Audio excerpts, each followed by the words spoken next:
सुप्रभात बच्चों। उम्मीद है कि आप सब अच्छे होंगे।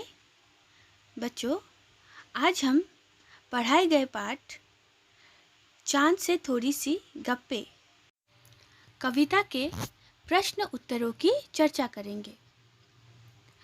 इस पाठ के कुछ प्रश्न उत्तर हम पिछली कक्षा में लिख चुके हैं, जो कि इस कविता से संबंधित थे। आज हम कुछ अन्य महत्वपूर्ण प्रश्नों की चर्चा करेंगे। सबसे पहले है अनुमान और कल्पना। प्रश्न देखिए, कुछ लोग बड़ी जल्दी चिढ़ जाते हैं। यदि चांद का स्वभाव भी आसानी से चिढ़ जाने का हो तो वह किन बातों से सबसे ज़्यादा चिढ़ेंगे? चिढ़कर वह उन बातों का क्या जवाब देगा?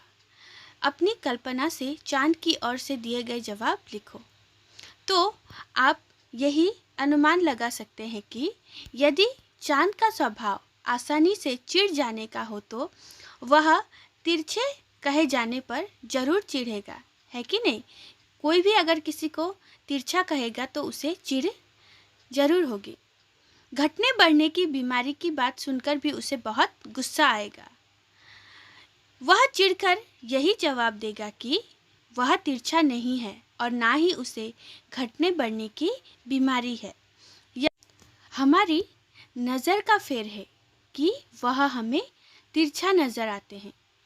शायद वह हमें यह भी कहेगा कि अपनी नज़र ठीक करवाने के लिए डॉक्टर के पास जाकर चश्मा लगवा लो।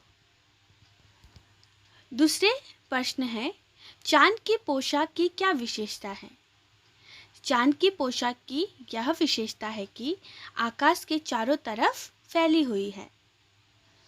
कवि के अनुसार चांद को क्या बीमारी है? कवि के अनुसार चांद को तिरछे रहने की बीमारी है। तीसरा प्रश्न देखिए, लड़की चांद के घटने बढ़ने का क्या कारण बताती है? लड़की कहती है कि चांद किसी बीमारी से ग्रस्त होने के कारण घटता बढ़ता है। चौथा प्रश्न है, यह मर्ज आपको अच्छा ही नहीं होने में आता है का आशय स्पष्ट कीजिए।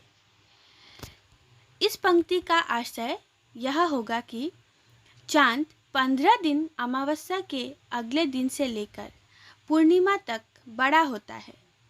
पूर्णिमा के अगले दिन में अमावस्या तक फिर छोटा हो चला जाता है। चांद का यह क्रम निरंतर चलता रहता है। पांचवा प्रश्न देखिए, हमको बुद्धू निराही समझा है कहकर लड़की क्या चाहती है?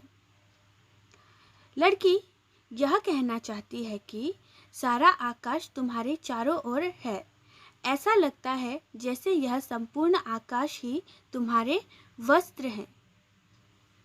तो बच्चों, ये थे पाठ के कुछ अन्य प्रश्न उत्तर। आप इन प्रश्न उत्तरों को लिखकर इनका अभ्यास कीजिए। धन्यवाद।